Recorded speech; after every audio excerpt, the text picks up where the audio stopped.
नमस्कार। क्या आपकी लाइफ में भी आपको लोन से रिगार्डिंग इश्यूज आ रहे हैं? यानी कि लाइफ में एक लोन का लूप सा बन गया है। एक लोन उतारने के लिए आपको दूसरा लोन लेना पड़ रहा है, या आपकी लाइफ में फाइनेंशियल इनस्टेबिलिटी आ रही है, आपके व्यापार में दिक्कत आने लगी है, या आपका मनचाहा रिटर्न आपको नहीं मिल पा रहा है। आपकी सेल तो हो रही है लेकिन आपका पैसा रिकवर नहीं हो पा रहा है। वास्तुशास्त्र में इन सब समस्याओं को लेकर कुछ डायरेक्शंस है जिसमें इन सब समस्याओं का पता चलता है। अगर इन डायरेक्शन में आपके यहाँ वास्तु दोष होता है तो आपके साथ आपकी लाइफ में ये सारी समस्याएं आने लगती हैं। आपको ध्यान रखना चाहिए कि एटलीस्ट आपकी ये सारी डायरेक्शन में कोई किसी भी प्रकार का कोई वास्तु दोष नहीं होना चाहिए। जब भी कोई क्लाइंट हमसे इस समस्या के बारे में डिस्कस करता है तो मेनली तीन ही डायरेक्शन है जो देखी जाती हैं। आज इस वीडियो में हम उन्हीं सब डायरेक्शन के बारे में बात करेंगे। उनकी क्या रेमेडी हो सकती है, किन चीजों को आपको ध्यान रखना चाहिए, इस बारे में बात करेंगे। एंड में हम बताएंगे कि ऐसी कौन सी रेमेडी है पावरफुल जिसे कर कर आप इन सब समस्याओं से बाहर आ सकते हैं।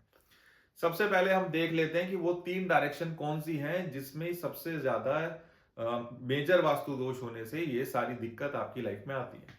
सबसे पहली हमारी डायरेक्शन है साउथ वेस्ट, जिसे हम नैऋत्य कोण भी बोलते हैं। दूसरी हमारी डायरेक्शन है नॉर्थ वेस्ट, यानी कि आपके घर का वायव्य कोण। तीसरी और सबसे इंपॉर्टेंट डायरेक्शन हमारी होती है साउथ ईस्ट, यानी कि अग्नि कोण। ये तीन डायरेक्शन मेजरली आपकी फाइनेंशियल स्टेटस को लेकर आपकी लाइफ में मेजर रोल निभाती है। अगर आप अपने घर के सेंटर में खड़े होकर मोबाइल फोन में कंपास की मदद से देखेंगे तो ये तीन डायरेक्शन आपको आसानी से मिल जाएंगी। अगर आपको साउथ वेस्ट देखना है तो आप वेस्ट साउथ वेस्ट और साउथ साउथ वेस्ट के बीच में आपको ये डायरेक्शन मिलती है। दूसरा नॉर्थ वेस्ट डायरेक्शन आपके घर की वेस्ट नॉर्थ वेस्ट और नॉर्थ नॉर्थ वेस्ट डायरेक्शन के बीच में मिलती है। साउथ ईस्ट डायरेक्शन आपके घर की ईस्ट साउथ ईस्ट और साउथ साउथ ईस्ट डायरेक्शन की मिडिल में होती है। ये डायरेक्शन देखने के बाद आपको ध्यान देना है कि कुछ सावधानियां आप इन डायरेक्शन में बरतें। सबसे पहले आप बात कर लेते हैं साउथ वेस्ट डायरेक्शन के बारे में। साउथ वेस्ट डायरेक्शन में आपको मेजरली ये ध्यान देना है कि आप यहां पर कभी भी ग्रीन कलर, ब्लैक कलर या ब्लू कलर के इस्तेमाल से बचें। तीन कलर आपको इस डायरेक्शन में कभी यूज नहीं करने हैं। सबसे पहला कलर है ग्रीन कलर, दूसरा कलर है ब्लू कलर, तीसरा कलर है ब्लैक कलर।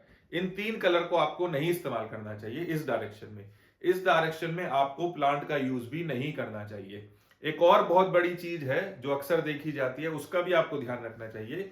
इस डायरेक्शन में कोई भी बड़ा गिलास आपके घर में नहीं होना चाहिए, यानी कि बड़ा शीशा आपके घर में नहीं होना चाहिए। बड़े शीशा और बड़े गिलास से मेरा मतलब यह है कि कोई भी ऐसा शीशा जिसकी हाइट 4 फीट से ज्यादा हो या जिसकी चौड़ाई 3 फीट से ज्यादा हो, वो इस डायरेक्शन में बिल्कुल भी नहीं होना चाहिए। क्योंकि शीशा वास्तुशास्त्र के अनुसार जल तत्व को प्रेजेंट करता है और वो यहां पर एंटी एलिमेंट का काम करता है। दूसरी हमारी डायरेक्शन है नॉर्थ वेस्ट डायरेक्शन, यानी कि वायव्य कोण। इस डायरेक्शन में आपको रेड कलर और ग्रीन कलर के इस्तेमाल से बचना चाहिए। ये दो कलर ऐसे हैं जो इस डायरेक्शन में नहीं यूज करने चाहिए आपको।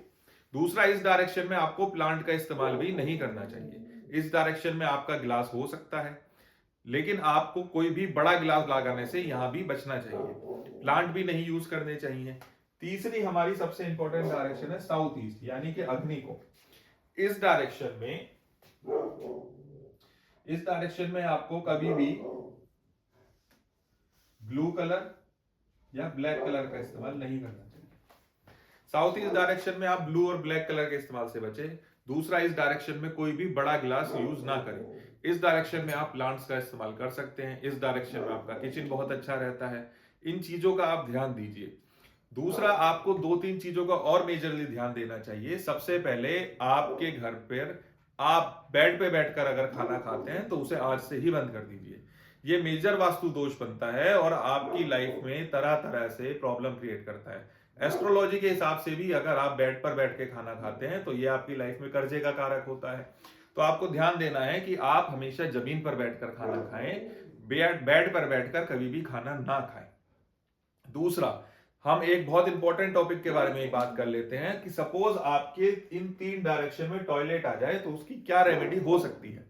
सबसे पहले हम टॉयलेट की बात कर लेते हैं साउथ वेस्ट डायरेक्शन में, यानी कि नैऋत्य कोण में। अगर साउथ वेस्ट डायरेक्शन में आपका टॉयलेट आ गया है तो आप अपनी सीट के चारों तरफ, यानी कि टॉयलेट सीट के चारों तरफ ब्रास यानी कि पीतल की पत्ती लगाकर इसकी रेमेडी कर सकते हैं। अब ये पत्ती लगानी कैसे है? सपोज ये आपकी टॉयलेट सीट है, तो आप इसे पत्ती को, एक पीतल की पत्ती आप अपनी टॉयलेट सीट के तीनों तरफ या चारों तरफ लगा दीजिए, इससे इसका सॉल्यूशन हो जाता है। दूसरा, अगर नॉर्थ वेस्ट डायरेक्शन में आपका टॉयलेट आ गया है तो यहां एक आयरन की पत्ती लगाकर आपको इसका सॉल्यूशन करना चाहिए। तीसरा, अगर साउथ ईस्ट डायरेक्शन में आपका टॉयलेट आ गया है तो आपको यहां कॉपर यानी कि तांबे की पत्ती लगाकर इसका सॉल्यूशन करना चाहिए। टॉयलेट हमारे घर में एक मेजर वास्तु दोष बनाता है। सबसे इंपॉर्टेंट बात समझने की यह है इसमें कि नॉर्थ ईस्ट यानी कि जो हमारा ईशान कोण होता है, इसमें कभी भी आपका टॉयलेट या किचन नहीं होना चाहिए। अगर इस डायरेक्शन में आपका टॉयलेट या किचन होता है तो आपकी लाइफ में मेजर हेल्थ इश्यूज बनते हैं, मेजर फाइनेंशियल सेटबैक आते हैं, आपको लोन रिकवरी में दिक्कत आती है, आपके फाइनेंशियल लॉसेस होने लगते हैं, आपके बिजनेस चलने में दिक्कत आती है, हर तरह से आपको प्रॉब्लम फेस करनी पड़ती है। तो और मुख्य बात यह है कि नॉर्थ ईस्ट में बने टॉयलेट या किचन का वास्तुशास्त्र में कोई भी इलाज नहीं होता, इसकी कोई भी रेमेडी नहीं होती। इसकी रेमेडी ना तो आप उससे पूछे ना किसी और से पूछे। अगर आपको इसकी कोई रेमेडी बेच रहा है तो वो बिल्कुल भी कार्य नहीं करती। इसको हटाना ही इसका एकमात्र उपाय माना गया है। एक और पावरफुल रेमेडी है जो मैं आपको बता देता हूं। आप एक ट्रायंगल शेप में श्री यंत्र, एक ट्रायंगल शेप का श्री यंत्र अपने मंदिर में, पूजा स्थल में आप रखें। रेगुलर बेसिस पे उसे धूप बत्ती दिखाएं, धूप दिखाएं, बत्ती दिखाएं, उसकी पूजा करें। इससे जल्द ही अगर आप इतना कार्य भी कर लेंगे तो आपका मेजरली जो फाइनेंशियल स्टेबिलिटी से रिगार्डिंग इशू है या लोन से रिगार्डिंग इशू है, इसमें आपको 95% तक राहत मिल जाएगी। आपको नए नए तरीके मिलने लगेंगे, नई नई अपॉर्चुनिटी आपके सामने आने लगेगी और आप जल्द ही इस समस्या से बाहर आ जाएंगे। इतना भी आप कर लेंगे, इन छोटी छोटी चीजों का ध्यान देंगे तो आपकी लाइफ में कोई भी समस्या नहीं आएगी। आगे आने वाली वीडियोस में हम और आपके बारे में बात करेंगे, आपके घर का वास्तु कैसा होना चाहिए, आपके बिजनेस का वास्तु कैसा होना चाहिए। धन्यवाद।